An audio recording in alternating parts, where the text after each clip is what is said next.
Hi, so if you're anything like me and you've spent a lot of time just chilling during isolation and watching Netflix, you might find that your spine gets really, really sore. So I'm just going to show you a little cat-cow sort of variation that you can do just to loosen the spine, just to get a bit more movement in. So you can do it between episodes or maybe like while you're watching. You don't even need a yoga mat. So you can just come down to the floor and then just bring your hands underneath your shoulder joints and your knees underneath your hip joints. A lot of times people will bring their knees a little bit too close, so it kind of looks like this. So really make sure that you've got a nice wide base. And then ground down through the tops of your feet, so really pushing into the earth. And then widen your fingers so you're grounding down completely through your hands. And then claw through the fingers. Awesome. Once you've got this little tabletop position, you want to push away from the yoga mat. So you're creating this nice long spine. You're finding the crown of the head pointing forward. Everything's always about spine alignment, I find. So once you're here, this is your base. This is your home.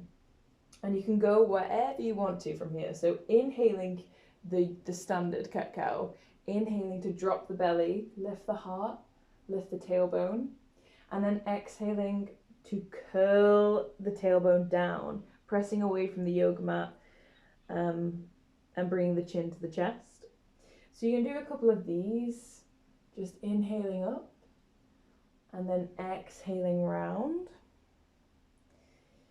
But I always find that cat-cow is one of those things that you just go a bit wild with, you just get a bit crazy, just because it's really an opportunity to find the points in your body that are tight, that do need kind of a bit of loving. So usually I close my eyes and I just sort of breathe into my hips when I'm going back. I find some nice movement, maybe coming up through the side, finding this almost like a figure eight, so sending the hips all the way back, crossing through the middle, and then coming all the way up and round, so shining the heart up at the front, and then sending it all the way back down. And if you need a bit more stability here, you can totally curl the toes under, just to find a little bit more of a balance. But it's just a really nice opportunity to focus on your breath. Notice the areas that are tight within your body. And just spend some time wherever you need to. So maybe a lot of times for me, it's the hips that carry the most of the tension. So I spend a lot of time breathing back here.